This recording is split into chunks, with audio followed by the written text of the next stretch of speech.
Hello दोस्तों। आज हम अमेरिकन पाई फ्रेंचाइजी के 7वें part the book of love को एक्सप्लेन करने जा रहे हैं। मूवी के नाम से ही हमें पता चल रहा है कि कहानी में कुछ नहीं सब कुछ ही नोटी होने वाला है। ये कहानी बेसिकली 3 दोस्तों की है जो कि अपनी वर्जिनिटी को लूज करने के लिए क्या भूकाल मचाते हैं, बिना देरी के एक्सप्लेनेशन में देखते हैं। तो मूवी की शुरुआत रोब से होती है जो कि ब्रेड सैंडविच खाने वाला है।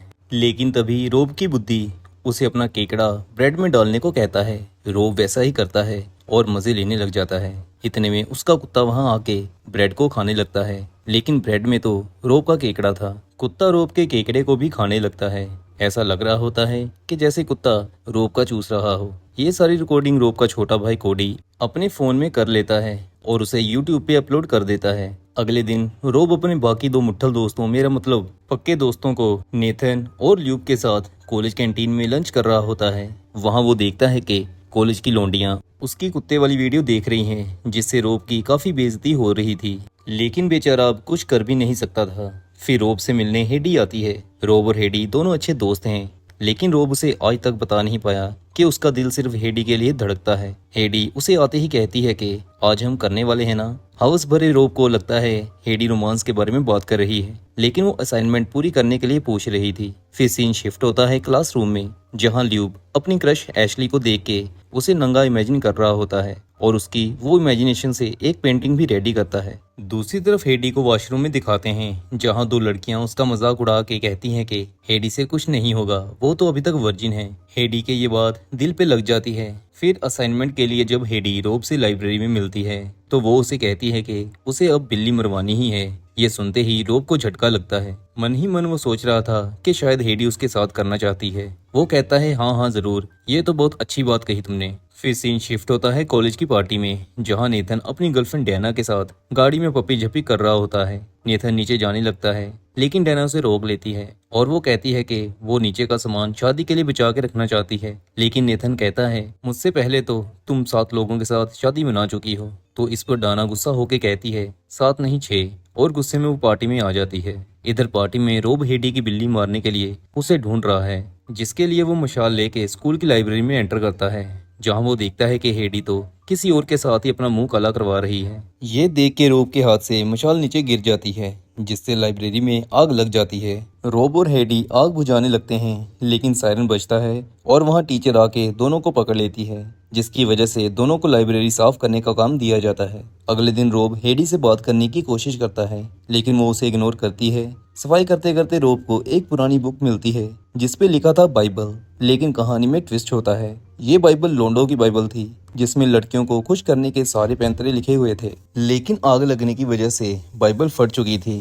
रोब ये बुक नेथन और लूक को दिखाता है और बुक में लिखे हुए पैंतरों को आजमाने की सोचता है। सबसे पहले लिखा हुआ था लड़कियों को कॉम्प्लीमेंट देना। रोब वहीं एशली को देखता है और पहली ट्रिक उस पे आजमाने के लिए उसके करीब जाता है। एशली पेंटी ब्रा खरीदने आई हुई थी। रोब जाके उसे कहता है कि तुम्हारे दांत बहुत अच्छे हैं। इस पर वो स्माइल करती है और उसे अपने साथ चेंजिंग रूम में ले जाती है, जहां वो उसके सामने पहले अपने ऊपर वाले कपड़े उतारती है। उसके संतरे देख के रोब के होश उड़ जाते हैं। फिर एशली एक महंगी पैंटी रोब के कच्छे के अंदर छुपा देती है ताकि उसे इसके पैसे ना देने पड़े। रोब बाहर जाता है। ऐसा लग रहा होता है कि उसका केंकड़ा खड़ा है, जो देख के सभी हंस रहे थे। तभी वो मॉल से बाहर जाने लगता है, लेकिन सायरन बज पड़ता है। असल में सायरन किसी और कारण से बजा था, लेकिन डर के मारे रोब चिल्ला पड़ता है कि पैंटी उसकी नहीं है। पकड़े जाने की वजह से उसे पैंटी की पेमेंट अपनी माँ के क्रेडिट कार्ड से करनी पड़ती है। फिर जब रोब बाहर आता है तो एशली उसे पैंटी लेती है और र्यूडली उससे बात करती है। तभी एशली को स्टिफलर नाम का लड़का अपने साथ बैंग बैंग करने के लिए ले जाता है। ये देख के रोब काफी डिसअपॉइंट होता है, लेकिन वो हिम्मत नहीं हारते। इसके बाद नेथन डैना से मिलने चर्च में जाता है, पर डैना इरिटेट होने लगती है, जिसकी वजह से वो उसे चर्च के खाली रूम में ले जाती है। वहाँ नेथन गलती से माइक ऑन कर देता है, जिससे उनकी कन्वर्सेशन हॉल में सभी सुन पा रहे थे।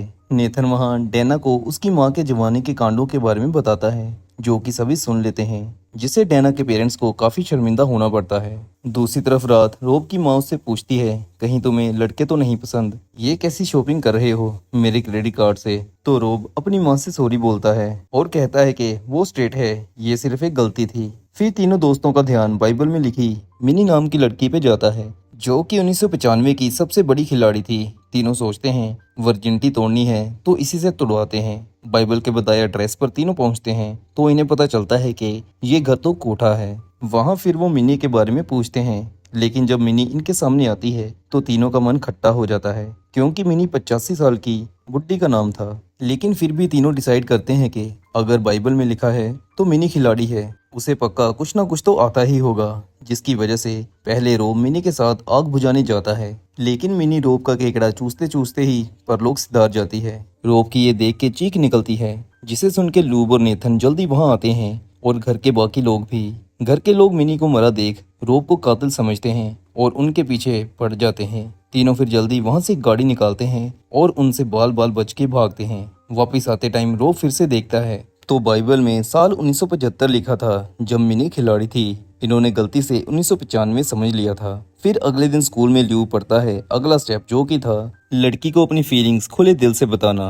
रोब ऐसा ही करता है और हेली को अपनी दिल की सारी बात बता देता है। रिटर्न में हेली भी कहती है कि वो भी उसे पसंद करती है। आज शाम पार्टी थी तो रोब उसे पार्टी में इनवाइट करता है। फिर रात पार्टी में रोब नेथन और ल्यूब को ऊंची ऊंची बता रहा होता है कि वो आज वर्जिनिटी के धब्बे को धो डालेगा। लेकिन ये बात हेली सुन लेती है। उसे लगता है कि रोब सिर्फ उसकी बिल्ली के पीछे है। इधर ल्यूब भी एशली के सामने अपना दिल रख देता है, लेकिन एशली कहती है कि वो उसकी फीलिंग्स की रिस्पेक्ट करती है, लेकिन उन दोनों के बीच कुछ भी हो नहीं सकता।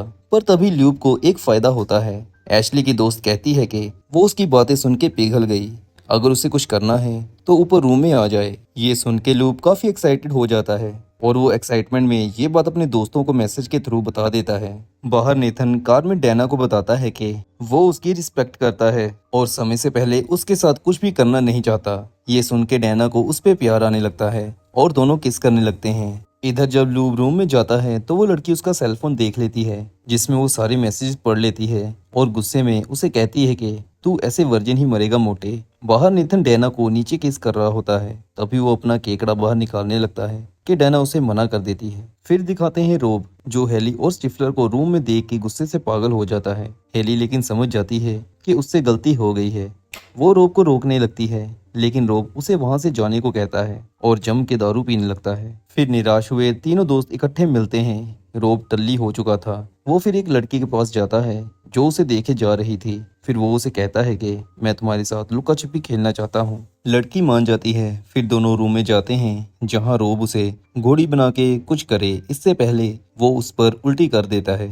ये रिकॉर्डिंग फिर से कोडी कर लेता है और हर बार की तरह उसे यूट्यूब पर पोस्ट कर देता है। अगली सुबह रोब की माँ तक वीडियो पहुंच चुकी थी। वो कहती है कि अगर कोई कांड करना है तो कॉन्डोम पहन लेना। ये सुन के बेचारे रोब को शर्मिंदा होना पड़ता है। इसके बाद तीनों दोस्त इकट्ठे होते हैं और फटी बाइबल को दोबारा रिकंस्ट्रक्ट करने का सोचते हैं। बाइबल में कुछ नाम और नंबर दिए हुए थे। वो पहले नंबर पर कॉल करते हैं तो फोन पिक करने वाला बाइबल का निर्माता निकलता है। तीनों दोस्त फिर उनसे मिलते हैं। फिर कुछ दिनों में पूरी इन्फॉर्मेशन इकट्ठी करके एक नई बाइबल तैयार होती है। इस बार बाइबल में बहुत सारे ब्लैंक पेजेस होते हैं जिन्हें नए स्टूडेंट्स ने फिल करना था। इसके बाद सभी कॉलेज की तरफ से एक ट्रिप पे जाते हैं। वहाँ डैना आते ही नेथन को कहती है कि आज वो उसके साथ पूरे मजे करना चाहती है, जिसके लिए वो एक खाली कमरा ढूंढ लेते हैं। वहीं रोब हेली के साथ एक चेयर लिफ्ट में चढ़ता है, जहां वो उससे अपने किए बिहेवियर के लिए माफी मांगता है। दूसरी तरफ ल्यूब एशली के साथ चेयर लिफ्ट में जाता है। इधर नेथन और डैना जिस रूम में मजे कर रहे थे